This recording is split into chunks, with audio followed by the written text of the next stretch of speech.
같이 사도신경으로 우리 신앙을 고백하겠습니다.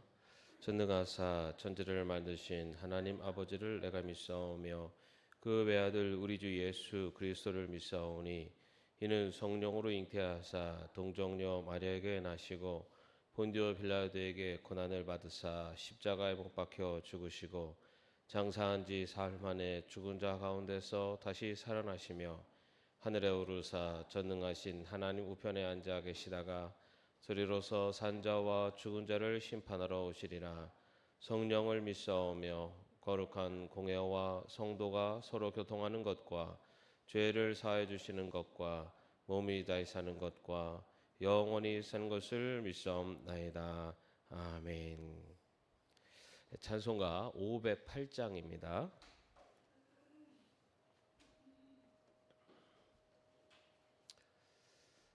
찬송가 508장입니다. 함께 찬양하겠습니다.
오늘 말씀은 예레미야서 29장의 말씀입니다.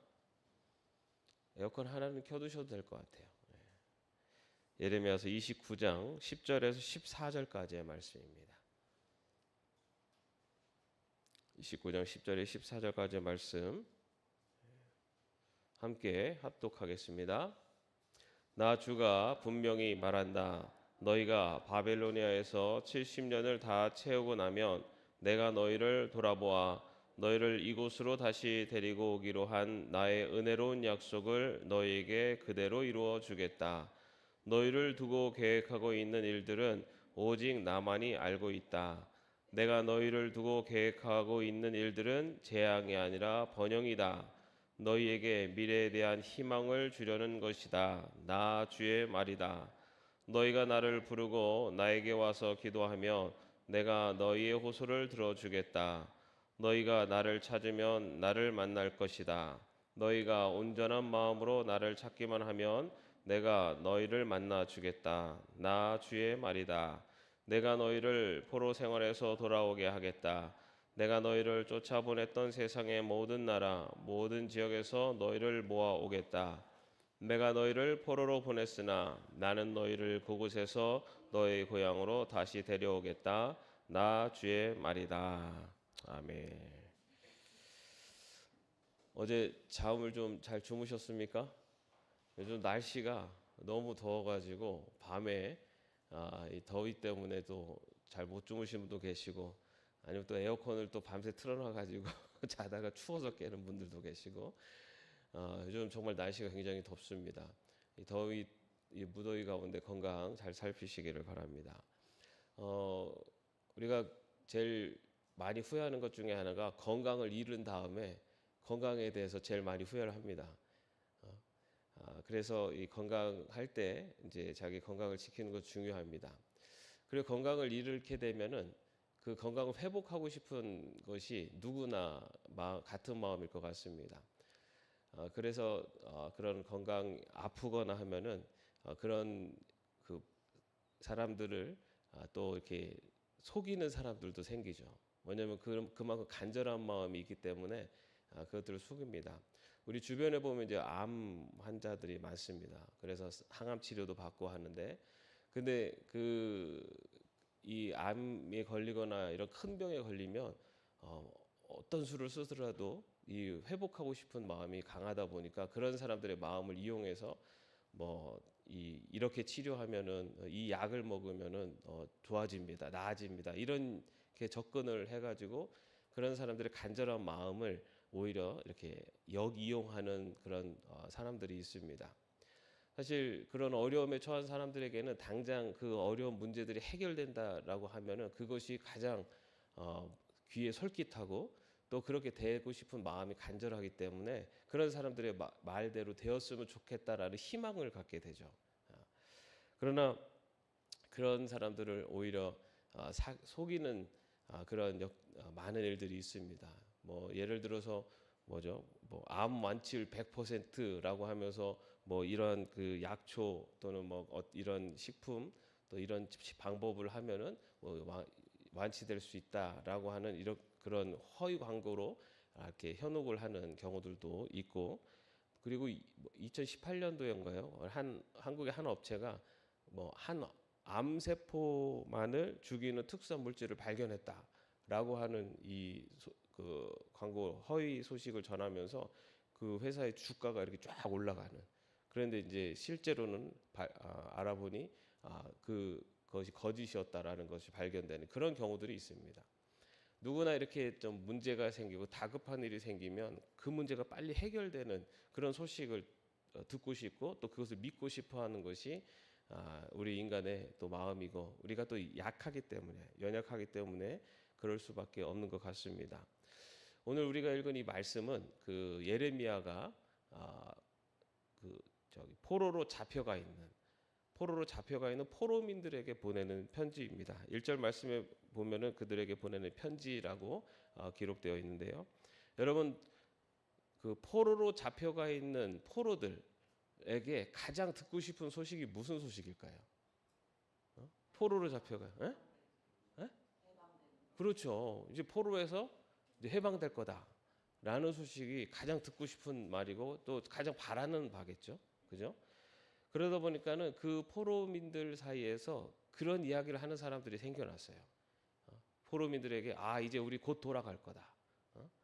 이제 우리 곧 돌아갈 거다 하면서 포로민들이 가장 바라는 그런 말을 전하는 사람들이 생겨났습니다. 그런데 오늘 예레미야의 편지에는 그들을 거짓 선지자들이라고 얘기하고 있어요. 그러면서 예레미야는 그 포로민들에게 하나님의 뜻이 무엇인지에 대해서 알려줍니다. 10절 말씀에 보면은 나 주가 분명히 말한다. 너희가 바벨론에서 70년을 다 채우고 나면 내가 너희를 돌아보아 너희를 이곳으로 다시 데리고 오기로 한 나의 은혜로운 약속을 너에게 그대로 이루어주겠다.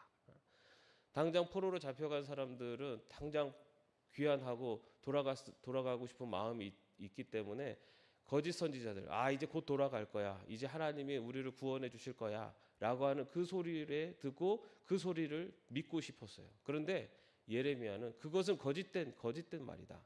하나님의 뜻은 너희들이 이곳에서 70년을 사는 것, 그리고 그 이후에 하나님께서 너희를 다시 회복시키는 것이 하나님의 뜻이다. 이것이 예레미야가 그 말을 전하고 있습니다. 여러분, 예레미야의 말이 듣기가 좋습니까? 거짓 선지자들 말이 더 듣기 좋을까요? 그죠? 입장을 바꿔놓고 생각해 보십시오. 포로로 잡혀와 있는데 지금 당장 돌아갈 수 있다라는 말과 70년 여기서 살아야 돼라는 말을 들을 때 많은 사람들은 그 당장 돌아갈 거다라는 이야기에 더 많이 현혹되고 그 이야기가 더 듣기 좋았을 겁니다. 그러나 하나님의 계획은 우리의 바람, 그들의 바람과는 달랐습니다. 그죠?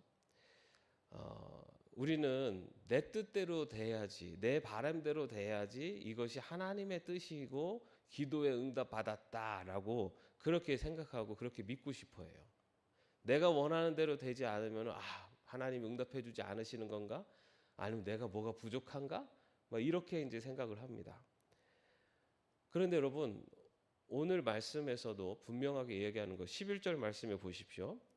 너희를 두고 계획하고 있는 일들은 오직 나만이 알고 있다. 우리는 우리가 하나님인 것처럼 생각을 하고 내가 생각하고 이렇게 되는 것이 가장 좋은 길이야, 이렇게 돼야 하는 것이 하나님이 나를 사랑하시는 길이야 라고 생각을 하고 그대로 될 때는 감사합니다, 할렐루야, 아멘 하는데 그대로 안 되면은 하나님 왜 나에게 이런 시련을 주십니까? 라고 생각을 하기 쉬워요. 그런데 오늘 분명히 얘기하는 것은 하나님의 우리를 향한 하나님의 계획은 알고 있는 사람은 오직 하나님 한 분뿐이라는 거예요. 어떤 길이 나에게 원하신, 나에게 이로운 길이고 나에게 좋은 길이고 아니면 어떤 길이 하나님의 뜻인지는 우리는 알 수가 없다는 거죠. 내가 원하는 대로 되는 것이 하나님의 계획이 아닐 수도 있다는 거죠. 그렇다면 하나님의 뜻과 계획은 그럼 뭐냐? 그러면 하나님은 우리가 알 수 없으니까 우리는 아무런 기대도 희망도 없이 살아야 되느냐? 아니에요, 여러분. 그 다음에 뭐라고 되어 있습니까? 내가 너희를 두고 계획하고 있는 일들은 재앙이 아니라 번영이다. 너희에게 미래에 대한 희망을 주려는 것이다. 하나님이 하나님의 백성에 대해서 갖고 있는 계획은 뭐라고요? 재앙이 아니라 번영이다. 여러분, 이것만큼은 분명하다는 겁니다. 하나님이 당장 어떻게 나의 길을 인도하실지 우리는 알 수가 없어요. 내가 원하는 대로 해주실 수도 있고 내가 원하는 대로 안 될 수도 있어요. 그런데 하나님이 하나님의 백성에게 갖고 계신 계획, 하나님의 백성을 인도하시는 방향은 재앙이 아니라 번영이라는 겁니다. 하나님이 지금 당장 내가 원하는 바를 들어주지 않으셨다고 해서 하나님이 나를 좌절시키고 절망시키고 내 기도에 응답하지 않으시고 이게 아니라는 거예요. 왜냐하면 하나님의 계획을 우리는 알 수 없기 때문에 지금 당장은. 그러나 분명한 것은 하나님의 백성에게 갖고 계신 계획은 좌절하고 절망시키고 안 되게 하고 하는 것이 아니라 하나님은 하나님의 백성을 번영의 길로, 복의 길로, 잘 되는 길로, 좋은 것으로 주시기를 원하시는 분이라는 겁니다. 지금 당장 우리의 눈에 보기에 재앙처럼 보이는 일일지라도 하나님의 계획 안에서는 하나님의 백성을 하나님은 희망의 길로 인도하신다는 거죠. 이 포로로 잡혀간 백성들이 지금 당장 포로로 잡혀온 것이 너무나 큰 고통이고 아픔이고 하나님의 버리심 같고 너무 고통스러운 때일지 그렇게 느껴지고 보여지지만 하나님은 하나님의 백성에게 결국은 재앙이 아닌 번영의 길로 인도하신다. 이것을 믿고 지금의 삶에서 지금의 삶을 살아가는 것, 그것이 바로 성도의 삶이라는 겁니다. 여러분, 그 성도들은 모든 일이 다 형통해야 될까요? 형통합니까? 안 그렇잖아요. 그런데 여러분, 우리가 어렵고 힘든 상황에서도 어떻게 살아가야 됩니까?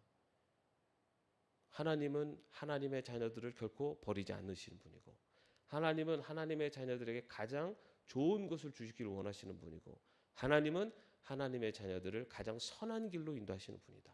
이 믿음을 가지고 살아가는 사람들이 바로 성도입니다.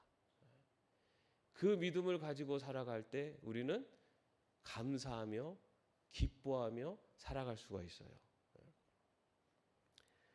거짓 희망을 바라보기보다는 하나님을 믿고 하나님의 약속을 믿고 살아가는 것, 그것이 바로 우리들의 삶 속에서 우리들의 살아나야 되는 신앙의 삶일 줄도 믿습니다. 그렇다면 그 믿음을 가지고 어떻게 살아야 되느냐? 오늘 우리가 읽은 말씀 앞에 5절에서 7절의 내용에는 어떤 내용이 나오냐면은 예레미야가 그들에게 하나님의 뜻을 전하면서 너희들은 그 포로지에서 집을 짓고 정착하고 살아라.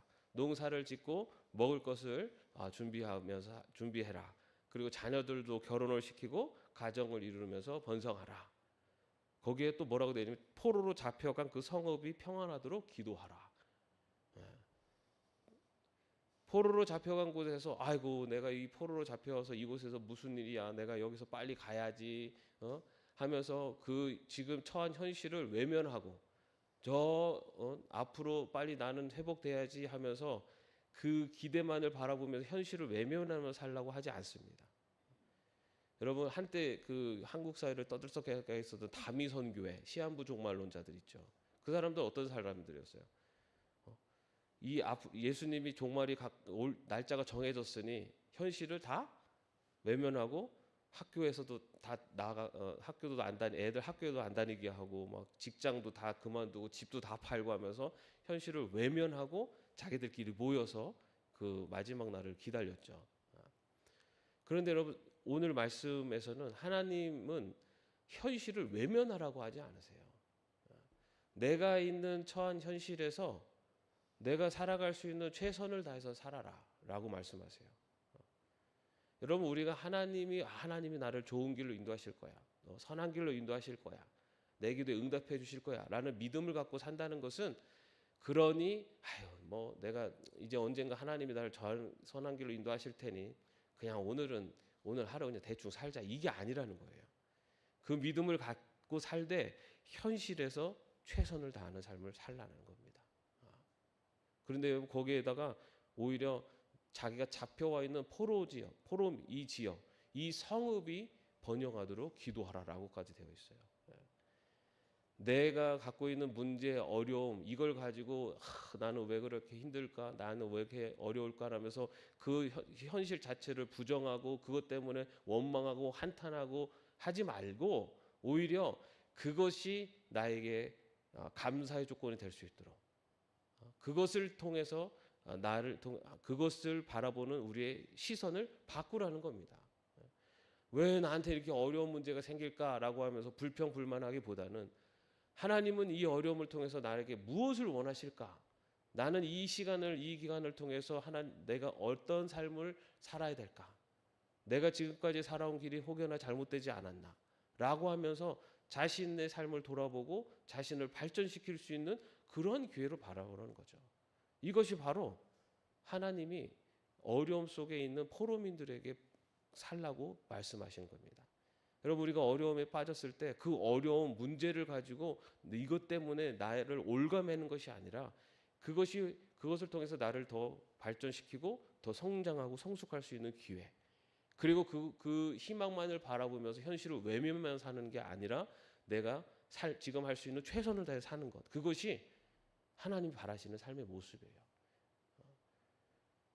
그러면 우리가 어떻게 그렇게 살 수 있습니까? 인간인데 어려우면 어려운 대로 사실은 어려움을 느낄 수밖에 없고 그 고통, 어려움 때문에 아플 수밖에 없는데 어떻게 그렇게 살 수 있느냐? 그 방법도 알려주세요. 12절 보십시오. 너희가 나를 부르고 나에게 와서 기도하면 내가 너희 호소를 들어주겠다. 여러분, 기도하는 거예요. 여러분, 우리가 어려움을 이기는 것은요, 우리가 영적으로 바로 설 때 그 어려움을 이겨설 수 있는 힘을 얻어요. 그 영적으로 바로 선 방법은요, 기도하는 겁니다. 기도. 하나님께 기도하는 거예요. 기도하면 하나님께서 그 호소를 들어주시겠다 말씀하십니다. 우리가 바로 기도하며 나갈 때 바로 우리의 삶 속에서 어떠한 어려운 문제가 있어도 그것을 이겨설 수 있는 힘을 얻는 겁니다. 그리고 또 어떻게 합니까? 13절과 14절 초반부에 보면요, 너희가 나를 찾으면 나를 만날 것이다. 너희가 온전한 마음으로 나를 찾기만 하면 내가 너희를 만나 주겠다. 하나님을 찾으라고 되어 있어요. 어려운 속에 있을 때 그때 하나님을 찾으라는 겁니다. 하나님을 어떻게 찾을까요? 하나님이 우리가 찾는다고 보입니까? 하나님을 찾는 방법은요, 말씀밖에 없어요. 말씀. 하나님이 어떤 분이시고 하나님이 나의 삶 속에 어떻게 어떻게 역사하시는지, 하나님이 어떤 분인지를 만날 수 있고 찾을 수 있는 방법은 말씀입니다. 말씀. 하나님의 말씀. 오히려 어렵고 힘든 상황에 있을 때 오히려 하나님의 말씀 앞으로 나아가서 하나님의 뜻을, 하나님이 어떤 분이신지를 분명히 다시 마음속에 새기며 나가는 것. 그것이 우리가 이 땅을 어려움에 처했을 때, 문제에 처했을 때 그 문제와 어려움 속에서 살아갈 수 있는 길이고 방법이라는 겁니다. 여러분, 오늘 말씀은 우리에게 이렇게 얘기하고 있습니다. 우리가 어려움 속에서 빠지거나 아니면 그런 상황 속에 처했을 때 당장에 어떤 해결됨이 없다고 해서 좌절하거나 절망하지 말라입니다. 당장 내 기대대로 풀리지 않는다고 해서 하나님이 나를 버리신 것도 아니고 하나님이 좌절과 절망으로 나를 이끄시는 것이 아니다라는 거예요. 분명한 것은 하나님의 백성을 하나님은 포기하지 않으시고 하나님의 백성에게 가장 선한 길, 번영의 길로 인도하신다는 겁니다. 그렇다고 해서 그 희망만을 가지고 현재를 외면하지 말라는 거예요. 현실에서 최선을 다하고 오히려 현재에 있는 그 어려운 문제들이 다른 시각과 각도로 바라보면서 나를 발전시키는 기회로 삼으라는 겁니다. 그런데 그 힘은 자기의 결단과 의지만으로 될 수가 없습니다. 그렇기 때문에 하나님 앞에 기도하고 하나님의 뜻을 찾기 위해서, 하나님을 만나기 위해서 말씀 앞으로 나아가라는 겁니다. 그렇게 하면 바로 그러면서 하나님이 계획하심과 뜻하심을 우리의 삶 속에서 이루어 가심을 발견하며 사는 것, 그것이 바로 성도에게 주시는 하나님의 축복이고, 그렇게 살아가는 것이 바로 하나님의 은혜를 발견하는 삶입니다. 여러분들이 바로 그런 삶을 사실 수 있기를 주님의 이름으로 축원합니다. 기도하겠습니다. 하나님, 오늘 포로로 잡혀가 있는 포로민들에게 보내는 예레미야의 편지를 통해 우리를 향하신 하나님의 뜻을 다시 한번 깨닫습니다. 하나님은 하나님의 백성에게 재앙이 아니라 번영으로 인도하신다고 분명히 말씀하셨습니다. 현재 삶의 어려움과 문제에 매몰되는 것이 아니라 하나님의 크신 계획을 믿음으로 말미암아 오늘 하루의 삶에 최선을 다하고 오히려 말씀과 기도와의 자리로 나아가 하나님의 백성으로 살아갈 수 있도록 인도하여 주시옵소서. 그리하여 우리의 삶을 통해서 이루어지시는 하나님의 놀라운 은혜와 놀라운 계획을 증거하며 증명하며 살아가는 우리 모두의 삶이 될 수 있도록 인도하여 주옵소서. 예수 그리스도의 이름으로 기도합니다. 아멘. 하늘에 계신 우리 아버지여, 이름이 거룩히 여김을 받으시오며 나라의 마옵시며 뜻이 하늘에서 이룬 것 같이 땅에서도 이루어지이다. 오늘날 우리에게 일용할 양식을 주옵시고 우리가 우리에게 죄진 자를 사하여 준 것 같이 우리의 죄를 사하여 주옵시고 우리를 시험에 들게 하지 마옵시고 다만 악에서 구하옵소서. 대개의 나라와 권세와 영광이 아버지께 영원히 있사옵나이다. 아멘.